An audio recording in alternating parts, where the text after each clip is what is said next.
Buenos días. Vamos a hablar del tema de anticoagulantes. Cuando se va a administrar un anticoagulante a un paciente, se tienen dos esquemas. Un esquema que se denomina profilaxis es administrar el medicamento en dosis baja para tratar de evitar que se active el sistema de coagulación y se formen trombos.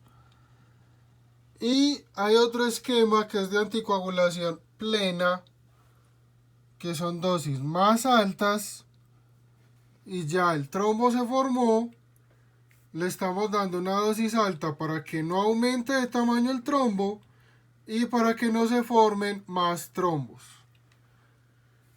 La anticoagulación plena se inicia por vía parenteral. Si el paciente ya tiene el evento trombótico, le van a empezar heparina o similares, o enoxaparina, vía parenteral. Y el esquema de profilaxis se va a administrar en pacientes que tengan riesgo de presentar o de generar trombosis. Van a ver mucho el esquema de profilaxis en pacientes hospitalizados. Para manejo ambulatorio hay entonces varias alternativas. Se puede utilizar warfarina, que es lo que más van a tener disponible. Se pueden utilizar inhibidores del factor 10, de ellos habla ahorita, rivaroxaban, apixaban, similares. Y en algunos casos también se continúa con una heparina el manejo ambulatorio.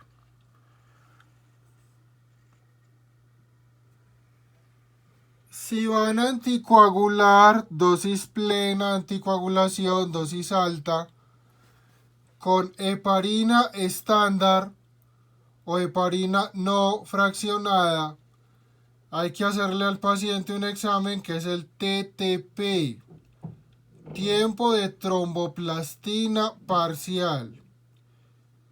Si van a hacer tratamiento con warfarina, hay que hacer un examen de control que es el TP, tiempo de protrombina, y a partir de ese tiempo de protrombina se calcula un índice que es el INR. Con eso van a guiar, con eso van a ajustar el tratamiento, las dosis de los anticoagulantes. Tengo una lesión endotelial, tengo un éstasis de flujo, tengo algún factor que me genere hipercoagulabilidad, se va a formar un trombo. Ese trombo, dependiendo de la circunstancia, viene primero con la activación de las plaquetas. Entonces se activan las plaquetas, hay agregación, liberan factor 5, factor 2, factor de von Willebrand, entre otros. Eso ayuda a activar el sistema de coagulación. De ahí se forma el trombo de fibrina y ocluye el vaso donde se formó. Y ahí viene el problema. En algunos casos, ese trombo se puede partir, se puede fragmentar. Y ese fragmento del trombo viaja y genera una oclusión en otro sitio. Ahí hablamos de embolización.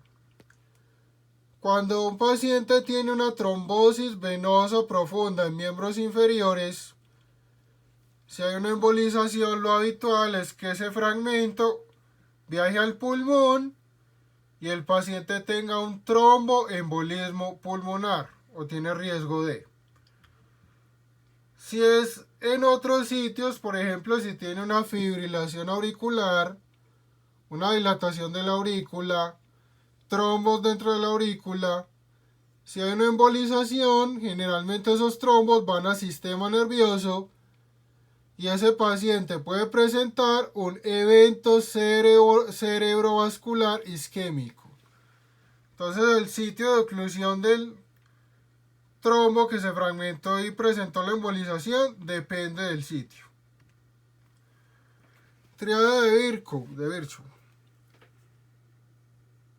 Tengo entonces éstasis de flujo, paciente por ejemplo hospitalizado que va a estar acostado, inmovilizado, tengo daño endotelial, una valvulopatía, un daño en un vaso, y tengo hipercoagulabilidad, cambio en la actividad de los factores, un síndrome paraneoplásico por cáncer con sustancias que funcionan o activan los factores.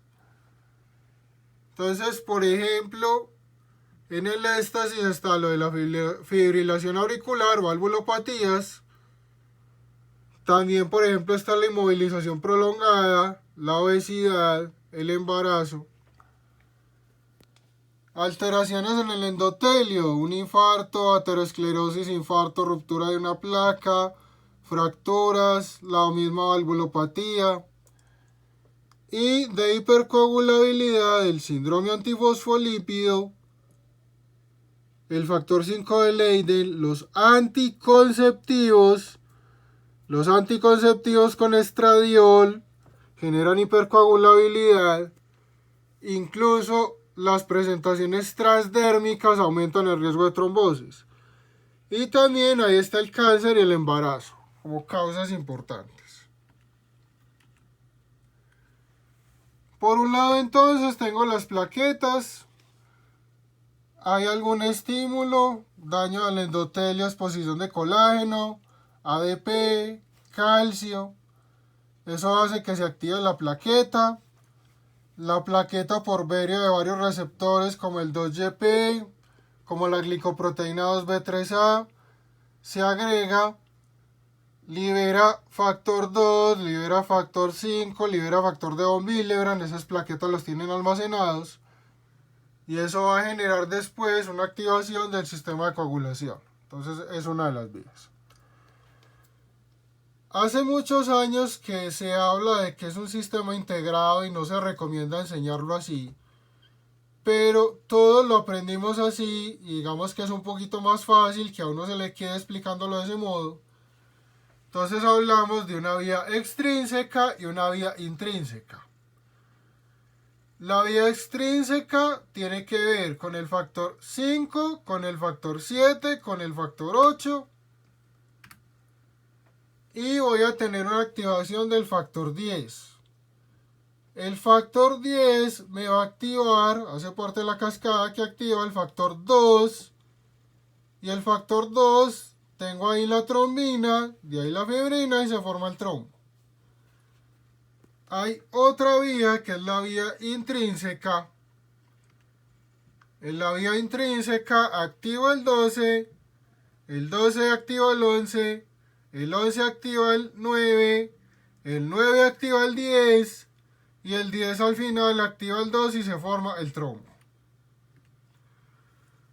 ¿Por qué es importante recordar eso? La heparina la heparina estándar tiene que ver con la vía intrínseca, mientras que la warfarina tiene que ver con la vía extrínseca. Entonces, cuando un paciente recibe heparina estándar, dosis altas, yo evalúo el TTP, tiempo de tromboplastina, que tiene que ver con la vía intrínseca. Si el paciente recibe warfarina, esa tiene que ver con los factores 2, 5, 7, 9 y 10. Ahí evalúo vía extrínseca, entonces al paciente que recibe warfarina le hago control con tiempo de protrombina, TP, E y NR.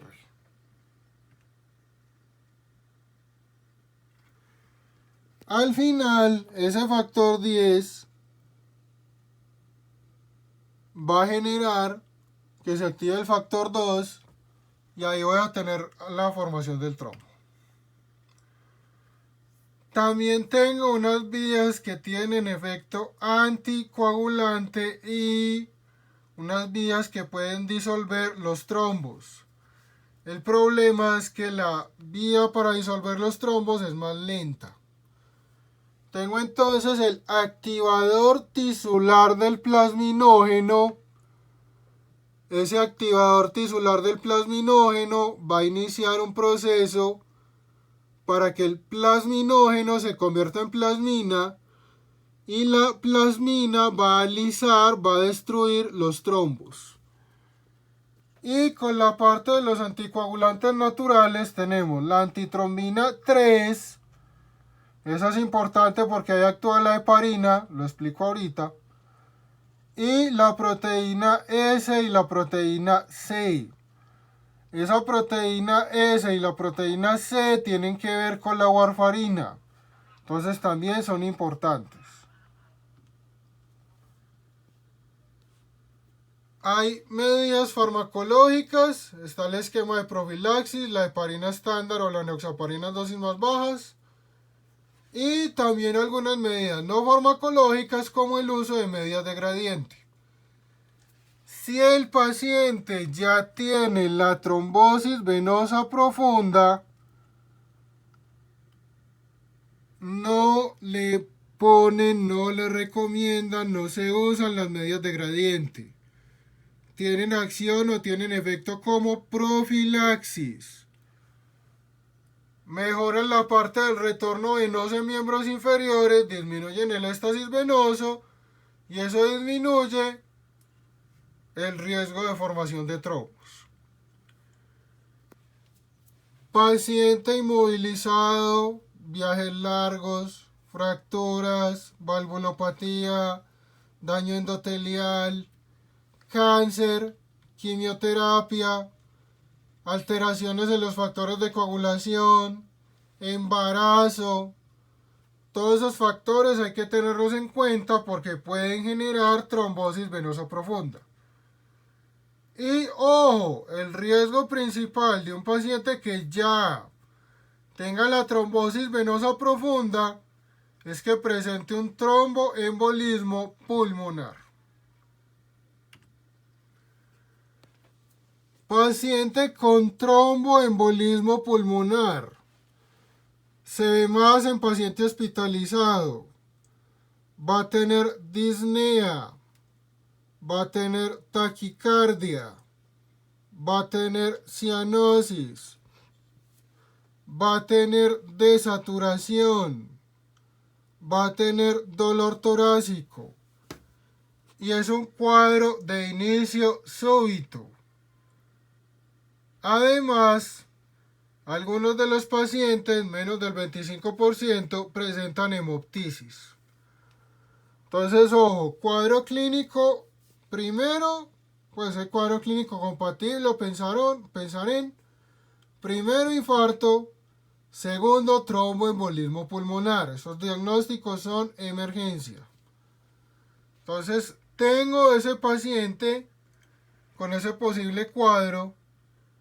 Miro si tiene antecedente de cáncer, miro si tiene la hemoptisis, miro si ha tenido embolismo pulmonar o trombosis venosa profunda previos, si tiene taquicardia, cirugía reciente, inmovilización, y eso me da una probabilidad. Tengo la probabilidad, y estoy en aburrimiento, le hago el electrocardiograma. Solo en un 20% de los pacientes más o menos se va a ver un patrón que se denomina S1Q3T3. Entonces va a haber una onda S grande, profunda, en D1. Y el paciente va a tener una Q como si tuviera un infarto y una inversión de la onda T en la derivación 13. Entonces, S1, Q3, T3. Esa inversión de la T, cuando el paciente tiene el tromboembolismo, también se puede ver en precordiales. Entonces, en las V. Tiene la clínica, le puedo hacer un dímero D. Pueblo, no hay eso. Dímero D, valor predictivo negativo, es decir, le dio el dímero D positivo, puede que lo tenga, puede que no lo tenga. Le dio el dímero D negativo y no hay un error de laboratorio, se descarta el diagnóstico, hay que buscar por otro lado. También le pueden hacer una gamografía de ventilación-perfusión. También es útil, también le sirve para el diagnóstico, para variar, tampoco hay de eso en el pueblo. Y el examen preferido, el gol estándar para el diagnóstico de tromboembolismo pulmonar, es una angiografía o un angiotac. Obviamente tampoco están en el pueblo. Entonces se prefiere hacerle el angiotac para hacer el diagnóstico, para confirmar el diagnóstico.